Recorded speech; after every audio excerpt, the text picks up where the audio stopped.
I think this really shows where a lot of Americans, but particularly even Americans in big cities, deep blue big cities that are not being very well run, where the price of bus fare is a much bigger issue than Jack Smith's document fishing expedition. But also that have large immigrant communities, including people from the Muslim world who understand geopolitics on a much deeper level than most MSNBC hosts do, where people might watch the Grayzone over CNN. And I mean, I just think it illustrates the real America that the Democrats were not catering to, a part of America that was willing to not just take a chance on Trump, even though they know he might be a huckster, but just was sending a message of rejection to the Democrats that take them for granted. Watch this video. To vote on Tuesday? I didn't vote. And why did you not vote? Because I don't believe in the system anymore. And did you get a chance to vote on Tuesday? Yes. And who did you vote for? Trump. The $1 million question. Trump. Trump. Donald Trump. Well, actually, early voted. I voted for Trump. Honestly, I didn't vote. She voted for Trump. I voted for Trump. I voted for Trump. Me too. Before I voted Democrat, at this moment I voted Donald Trump. Hillside Avenue in Queens and Fordham Road in the Bronx are two areas that saw the biggest shift towards Trump in last week's election. Even more residents didn't vote at all. They like Trump because they don't want the Palestinian, the brothers they killed. The war in Ukraine, the Democrats giving all the money on the war. This is no good. The swing is because people want lower prices. They probably believe that Trump will give them that. Market price, all energy, gas, la comida, food. Most of these people are working families. They're working 1 to 2, 3 jobs, and rent is expensive. Foods are going up, utility bills are up. And that's your hope, to see a little bit more of an affordable life? Absolutely. What Trump did in the first 4 years, Fordham Road saw something where Kamala couldn't do that. There were young voters who didn't vote for her because of the genocide, and I wouldn't have voted for her if I did, but I did vote for her, obviously, because I have common sense. Can you tell me a little bit more about why you didn't vote? Since you're out here, Gaza, who should I vote? Either side will go ahead, send bombs from here to kill my brothers and sisters. Palestine issue, and then other issues like Russia and then Ukraine. He stopped that war. That's why I voted. You can't say you're a Democrat and stand for the genocide that's going on in Gaza. Period. Practically, I like Democrats. I like Democrats, but I don't like this. Gaza, a lot of people are dying. Have you voted for Democrats in the past? I have. And what would it take for you to vote for a Democrat in the future? Being able to pay attention to the regular Americans and their economic needs. They should make economics the forefront of their campaign. People were not really feeling it in their pocket. I voted for Hillary Clinton in 2016. I voted against Trump also in the 2018 midterms. Insulting us, playing on our emotions. All they do is shame you, and they just want to use like glitzy campaigns, and they get celebrities. And like, if you're speaking the things that people want to hear about, I don't care what color you are, I'll vote for you. We have a mayor's race coming up next year, and if there was a candidate talking about freezing the rent, making buses free, making all right, well, here he makes the case for himself.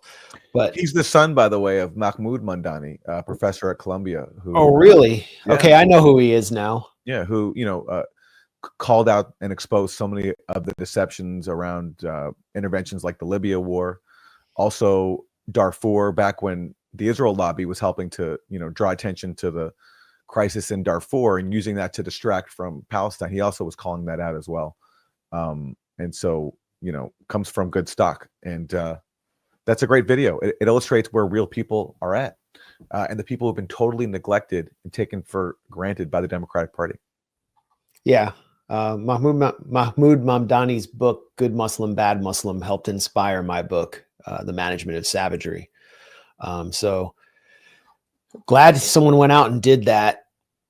Jeremy Lafredo of the Grayzone is actually working on a piece about the Bronx too right now. It's going to be a documentary about Richie Torres, the representative there in the poorest district in America, who was just basically owned by AIPAC, owned by Israel, while his district suffers. And he's just talking to real people in that district about the disconnect with their elected leadership.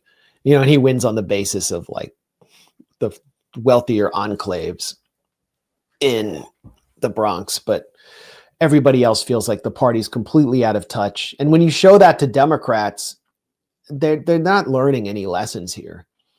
A lot of people were like, Bernie would have won. I saw Crystal Ball say that Bernie would have won. It's just like, get over it. It's over. Okay. Bernie didn't win.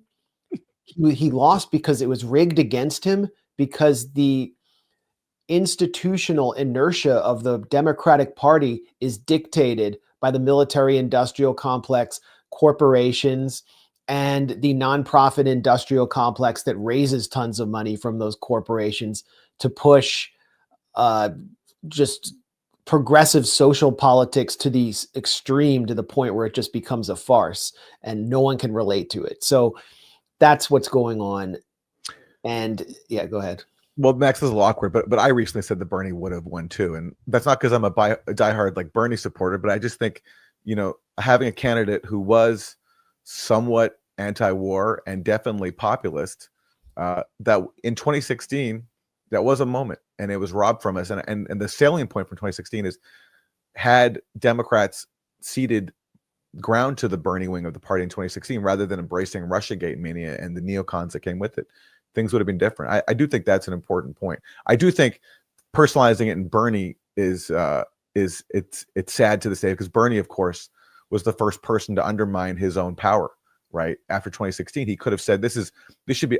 I would have beaten Trump, and you should listen to me now." Instead, he went along with all the Russiagate garbage and didn't assert control over a party that, you know, had he really been committed to doing it, I think he could have at least made an effort to take control of. So I do think there's a lesson there, but certainly Bernie's not someone anymore to rally around, because he's refused to, you know, seize the moment multiple times. My point is, this party has entrenched interests that will not allow a Bernie to actually rise to a leadership position. So Zohran Mamdani is doing, I think, the maximum of what you can do, which is to run for a local position and to push anti-war politics at a local level. I saw the American Communist Party won a position in Vermont, which is said to have no power at all over policy.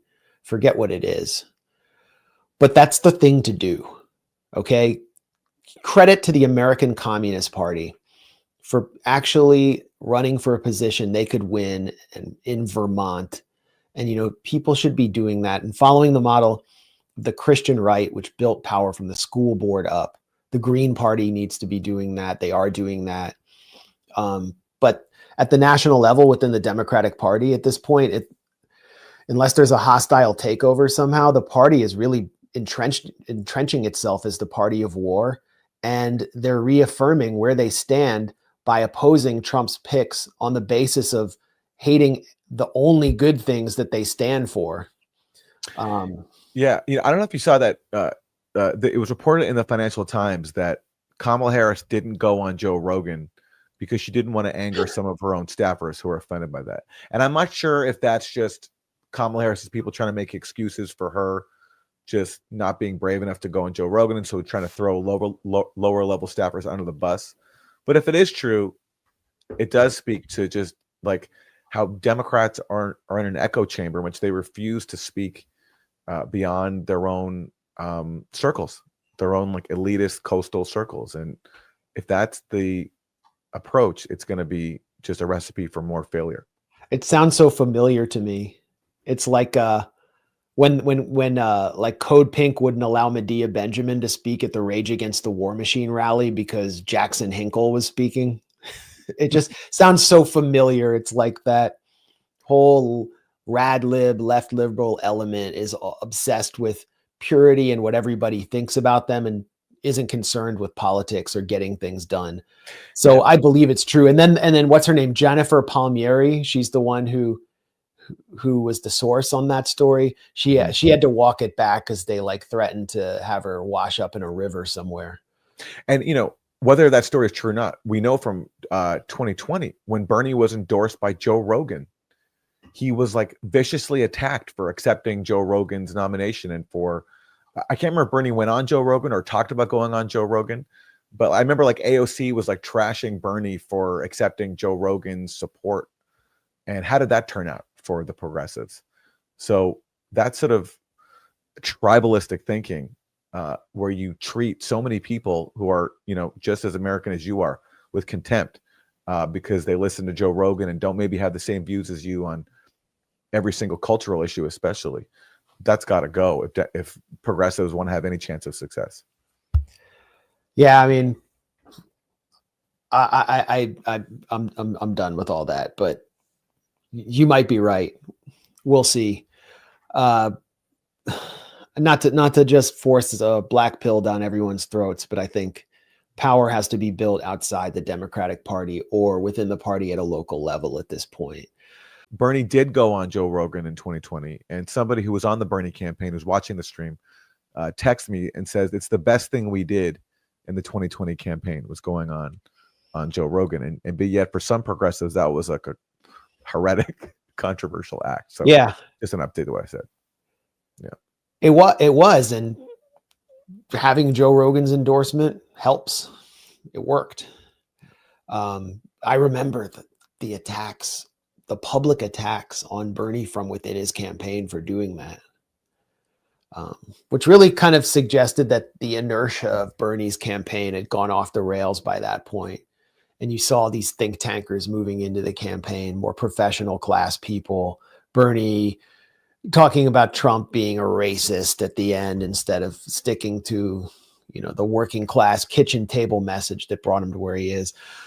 So thanks for that reminder.